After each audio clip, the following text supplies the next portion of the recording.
ሰላም ጤና ይስጥልን የተከበራችሁ ተመልካቾቻችን የዕለተ ሐሙስ መስከረም 15 2018 የናሁ ስፖርት የምሽት ዜናዎችን ይዘን ቀርበናል። ከዜናዎቹ ጋር ኢየሩሳሌም አጥናፉ ነኝ።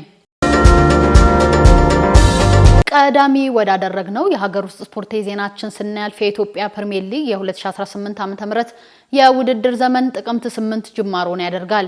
20 ክለቦችን ለመጀመሪያ ጊዜ በሚያሳትፈው የሊጉ ውድድር ላይ ክለቦች ከፍተኛ ፉክክር ለማድረግ የሚያስችላቸውን ዝውውር በመፈጸም በርከት ያሉ ተጫዋቾችን ወደ ስብስባቸው በመቀላቀል ላይ ይገኛሉ። ከትግራይ ክልል 3 ክለቦች መካከል አንዱ የሆነው ወልዋሎ አዲግራት ዩኒቨርሲቲ እግር ኳስ ክለብ አዳዲስ ተጫዋቾችና የአሰልጣኝ ስታፍ አባላትን ወደ ስብስቡ ቀላቅሏል።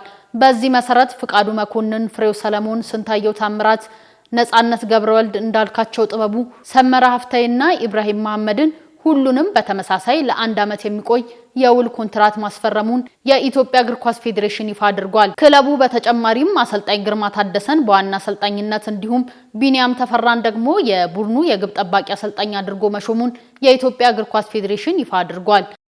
ወደ ቀጣይ የሀገር ውስጥ ስፖርታዊ ዜናችን ስናልፍ ሁለተኛው የኢትዮጵያ ወጣቶች ኦሎምፒክ ጨዋታ ከጥቅምት 8 2018 ዓ.ም ጀምሮ በአዲስ አበባ ከተማ እንደሚከናወን የኢትዮጵያ ኦሎምፒክ ኮሚቴ ገለጸ። ዘንድሮ ለሁለተኛ ጊዜ የሚከናወነው ይህ የወጣቶች ውድድር መድረክ ዓለም አቀፍ የኦሎምፒክ መርህን በተከተለና ባከበረ መልኩ እንደሚከናወን የኢትዮጵያ ኦሎምፒክ ኮሚቴ ፕሬዝዳንት ዶክተር አሸብር ወልደ ጊዮርጊስ በመግለጫ መድረክ ላይ ተናግረዋል። በውድድር መድረኩ ላይ እድሜያቸው ከ14 እስከ 17 ዓመት ድረስ ብቻ ያሉ ወጣቶች እንደሚሳተፉ የተነገረ ሲሆን ይህም በትክክል ተፈጻሚ ይሆን ዘንድ በውድድር መድረኩ ላይ በቂ የእድሜ ምርመራ ሊያደርጉልን የሚችሉ የሕክምና ባለሙያዎች አብረውን የሚሰሩ ይሆናልም ተብሏል። የውድድሩ ዋነኛ ዓላማ በዓለም አቀፍ ደረጃ የላቀ ብቃት ያላቸውን ተተኪ ስፖርተኞችን ለማፍራትና ወጣቶች ከወዲሁ የኦሎምፒክ መንፈስን ለመላመድ እንዲያስችላቸው ነውም ተብሏል። በውድድሩ ላይ ሁሉም ክልሎችና ሁለቱም ከተማ አስተዳደሮች በ20 የስፖርት አይነቶች የሚወዳደሩም ይሆናል።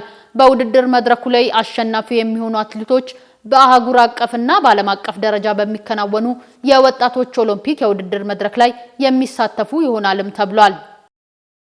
ተመልካቾቻችን የሀገር ውስጥ ስፖርታዊ መረጃዎቻችን የተመለከታችሁትን ይመስል ነበር። ካፍታ ቆይታ በኋላ ደግሞ ወደ ባህር ማዶ ስፖርታዊ ዜናዎቻችን ምንሸጋገር ይሆናል። አብራችሁን ቆዩ።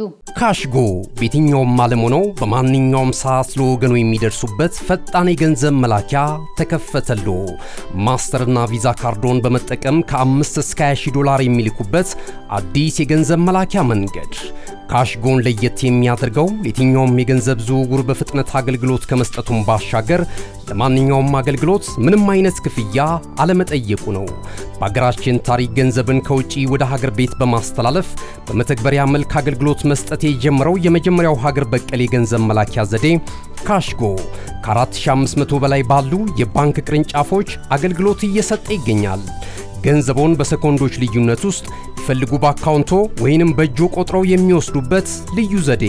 በቅርቡ ሁሉንም ኢትዮጵያዊ ባለቤት ለማድረግ ጉዞ የጀመረው ካሽጎ ዛሬውኑ መተግበሪያውን በስልኮ ላይ በመጫን የአገልግሎቱ ተጠቃሚ ሆኑ።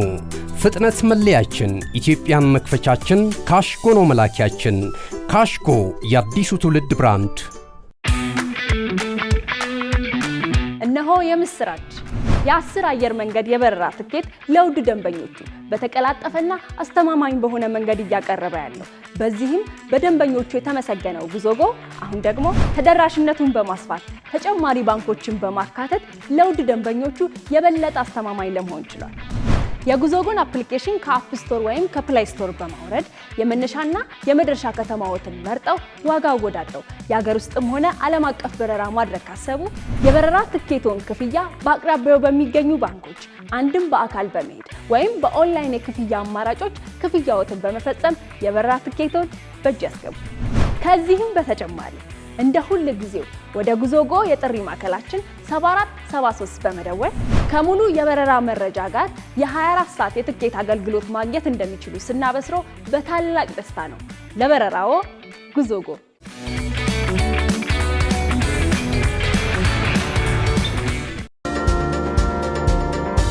ወደ ቀዳሚው የባህር ማዶ ስፖርታዊ ዜናችን ስንሸጋገር የእንግሊዝ ካራባኦ ካፕ የውድድር መድረክ የሶስተኛ ዙር ጨዋታዎች ትላንትና ምሽት ተከናውነው ከተጠናቀቁ በኋላ የቀጣይ የአራተኛው ዙር ተፋላሚዎች ድልድል ይፋ ሆኗል።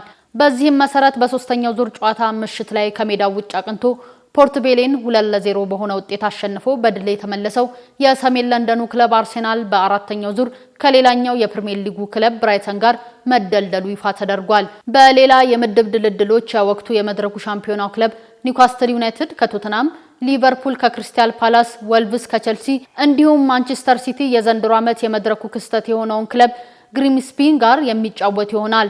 ወደ ቀጣዩ የባህር ማዶ ስፖርታዊ ዜናዎቻችን ስንሸጋገር ሪያል ማድሪድን የደረጃ ሰንጠረዡ መሪ ስፍራ ላይ ያስቀመጠው የስፔን ላሊጋ የ25-26 የውድድር ዘመን የስድስተኛ ሳምንት መርሃ ግብር ጨዋታዎች ዛሬና ነገ ምሽትም ቀጥለው ይደረጋሉ። የካታሎናው ክለብ ባርሴሎና ከሜዳው ውጭ አቅንቶ ከአዲስ አዳጊው ክለብ ኦቪዶ ጋር የሚጫወት ይሆናል። አሁን ላይ በአሰልጣኝ ሃንሲ ፍሊክ የሚሰለጥኑት ብሉ ግራናዎች ከመሪው ክለብ ሪያል ማድሪድ ጋር ያለውን የነጥብ ልዩነት 5 ሲሆን በላሊጋው የዋንጫ ፉክክር ውስጥ ከወዲሁ የነጥብ ልዩነቱን አጥብቦ ለመጓዝ ይህንን ጨዋታ በአሸናፊነት አጠናቆ መመለስ ይጠበቅበታል። እንደተባለውም ባርሴሎና ጨዋታውን በአሸናፊነት የሚያጠናቅቅ ከሆነ ከማድሪድ ጋር ያለውን የነጥብ ልዩነት ወደ 2 ዝቅ የሚል ይሆናል። ከዚህ ጨዋታ መጀመር አስቀድሞ ምሽት 2 ሰዓት ላይ ኦሳሱና በሜዳው ከኤሊቼ ጋር የሚጫወት ይሆናል። የሊጉን የደረጃ ሰንጠረዥ ሪያል ማድሪድ በ18 ነጥቦች በቀዳሚነት ሲመራ ባርሴሎና በ13 ነጥቦች ሁለተኛ ደረጃ ላይ ይገኛል። የመድፈኞቹ አሰልጣኝ ሚካኤል አርቴታ ቡካዮ ሳካ በቀጣይ የሊጉ ጨዋታ ላይ በቋሚ አሰላለፍ ውስጥ ተካቶ ለመጫወት የሚያስችለው አካላዊ ብቃቱ ላይ እንደሚገኝ ተናገረ።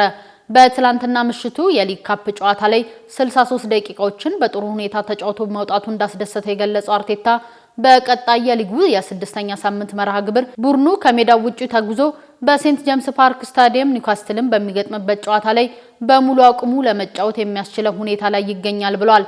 አሰልጣኙ በአስተያየቱም የሳካ በሙሉ አቅሙ ላይ መገኘት ለቡድናችን ብዙ የሚጨምርልን ነገር አለ።